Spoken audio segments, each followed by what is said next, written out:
Good evening. The Sarawak government will launch a pilot project to cultivate perennial rice in the Daro and Matu areas as part of efforts to strengthen the state's food security through the adoption of modern agricultural technology. Sarawak Premier Datuk Patinggi Tan Sri Dr. Abang Abdullah Zohari Tun Datuk Abang Openg said the project will be implemented in collaboration with a university in Yunnan, China, which developed the rice variety. Saya nak coba di Dago kerana Dago tadi ada 8 lot. 8 lot. Saya nak coba eksperimen. Bila akan mula di Dago? Lepas saya pergi Beraban untuk saya ambil nyampun benih. Di Kuala Beraban. Kuala Beraban. Maknanya nak sebut saya tu padi di Kuala Beraban sudah boleh dinuai bulan 8 tak? 6 bulan 8. Jadinya ada mula benih. Benihnya kita mula di Sarawak kan. Untuk kita, saya nak coba di Dago. Dia jual matu, di matu juga. Pemenang padi kita ya tumbuh sedikit aja. He said this during a press conference after officiating the Daro Village Extension Scheme SPK project on Friday. He explained that the key advantage of perennial rice was that it only needed to be planted once and could continue producing yields for up to 5 years, thereby reducing cultivation costs and increasing agricultural productivity. He added that the rice variety produced also offered better health benefits and could serve as an alternative option for consumers. The Sarawak Premier also said the government will continue exploring new technologies in the agricultural sector to increase the state's food production while leveraging the potential of the Rajang Delta, which has vast areas of land suitable for modern agricultural development. The July 2026 edition of the Ibu Pertiwi flag raising ceremony was held with full pomp at Dataran Ibu Pertiwi, Putrajaya on Saturday in conjunction with the Sarawak Day celebration as part of efforts to strengthen the people's appreciation of the state's identity, history, and sovereignty. The ceremony was officiated by Minister for Food Industry, Commodity and Regional Development, Datuk Sri Dr. Stephen Rundi Utom, and was organized by Kuching North City Commission, DBKU, in collaboration with the Ministry of Food Industry, Commodity and Regional Development in conjunction with the Sarawak Day celebration. The ceremony began with an inspection of the DBKU Local Guard of Honor, followed by the singing of the state anthem, Ibu Pertiwi Ku, a recitation of prayers, and the raising of the Ibu Pertiwi flag, measuring 25 meters in length and 12.4 meters in width on a 99.4 meter tall flagpole. Also present were Deputy Minister in the Sarawak Premier's Department, Project Coordinator for Regional Development, DBKU, and Islamic Affairs, Datuk Dr. Abdul Rahman Junaidi, and DBKU Mayor, Datuk Hilmi Othman. 4 villages under the Tarat constituency, namely Kampung Sungai Riset, Kampung Skuduk, Kampung Plaman Payang, and Kampung Chupa, are set to enjoy a new road constructed under the Greater Kuching Coordinated Development Agency GKCDA, valued at 8 million ringgit. Sarawak Minister for Education, Innovation and Talent Development, Datuk Sri Roland Sagahwi said that the road will open up a new alternative route while the old Bun Road is retained, subsequently increasing access and boosting socio-economic development in the affected areas.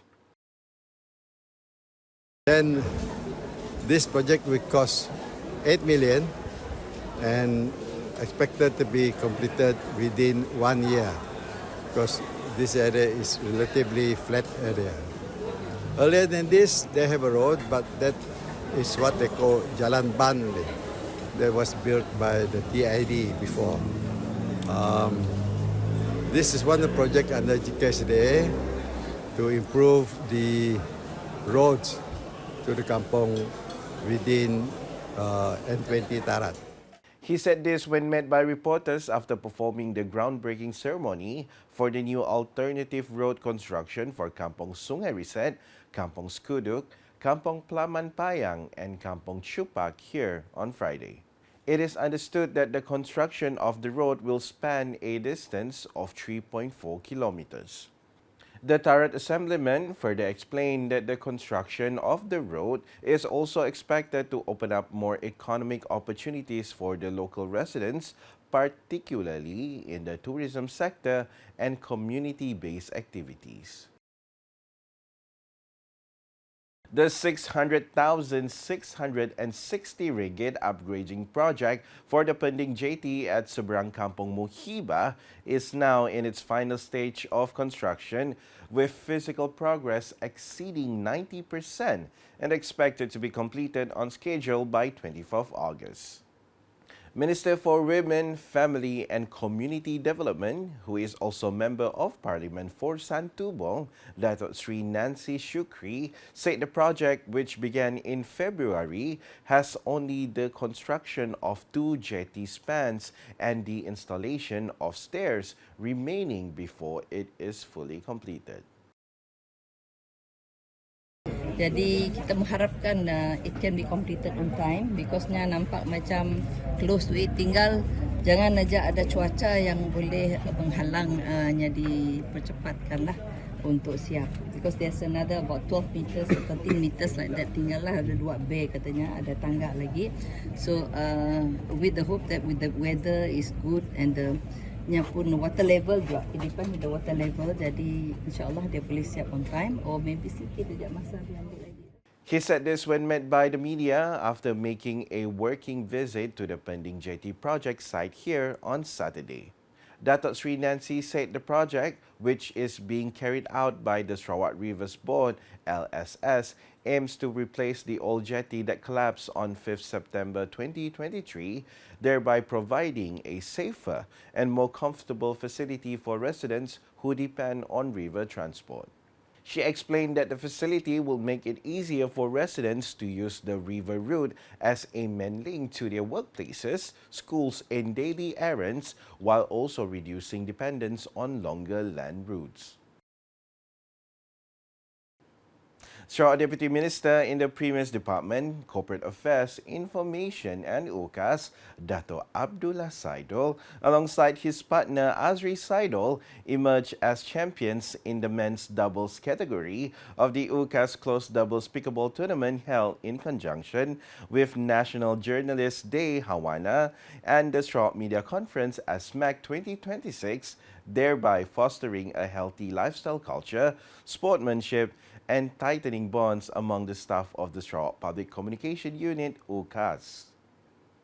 The duo put on an excellent performance before defeating the pair of Lei Chi Hua and Kamsul Suhaili, who finished as runners-up, while Yushairi Radwan and Milton Sabay took third place. UKAS Director Awang Putra Yusri Awang Rizwan stated that the tournament, which was organized specifically for UKAS staff, contested 2 categories, namely the men's doubles with 12 participating pairs and the women's doubles involving 8 pairs. In the women's doubles category, the partnership of Siti Zubaidah Bujang and Jurida Andin was crowned champions, followed by Mebang Bato and Mia Amira Abdul Jalil in second place, while Maria Archer and Hafizah Munira Marab completed the top 3 positions. The Sarawak Day celebration should continue to be embraced by all segments of society as a means of strengthening identity, fostering patriotism, and appreciating the state's history of self-governance, which forms the foundation of Sarawak's development. Deputy Minister of Plantation and Commodities and Sarike Member of Parliament, Datuk Sri Huang Tiong Si, said the celebration of Sarawak Day is not merely to commemorate the historic milestone of 22nd July 1963, but also serve as a platform to unite the people through a shared love for the state.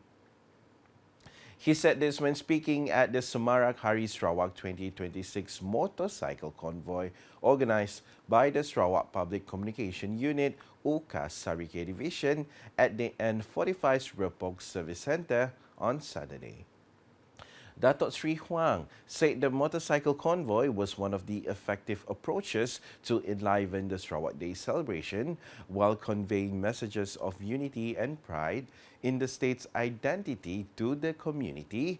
He said the flying of the Sarawak flag was not merely decorative but carried a significant message for the people to continue appreciating the state's identity and understanding the history of Sarawak's struggle before the formation of Malaysia. The Repog Assemblyman expressed hope that the spirit will continue to be instilled among the younger generation so that they would understand the sacrifices and struggles of past leaders while continuing to uphold the unity that remains Sarawak's greatest strength. The convoy, which brought together participants from Sarike, Muka, and Cebu, concluded at the Bintango Community Hall after traveling along the Pan-Borneo Highway with every motorcycle adorned with the Sarawak flag to further enliven the Sarawak Day celebration. And that's the English edition with me, Nicholas Zechariah Bonnie. More news can be found in our official portal, ukas.sarawak.gov.my, and social media platforms including Facebook and YouTube. The UKAS Bulletin concludes with highlights of the Ibu Pertiwi flag raising ceremony for the July 2026 edition held at Dataran Ibu Pertiwi, Petrajaya on Saturday. Hashtag Saluran Informasi Rakyat. Have a good night.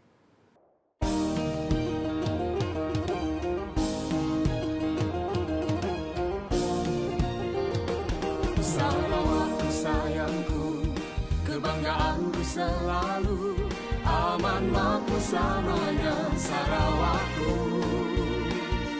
Rakyat bersatu padu, pemimpin mengambil tahu, menuju maju Sarawak maju. Kita anak Sarawak, sama-sama jaga Sarawak. Kita sayang Sarawak, sanggup berkorban untuk Sarawak. Oh ha, mari raungkan bersama.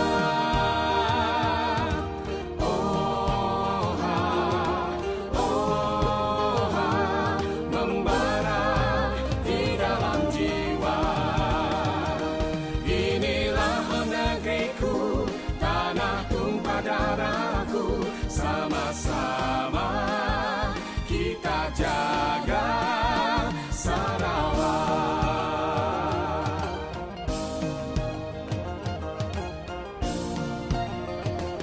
Sarawakku sayangku, kebanggaanku selalu, aman makmur selamanya Sarawakku. Rakyat bersatu padu, pemimpin mengambil tahu, menuju mercu Sarawak maju.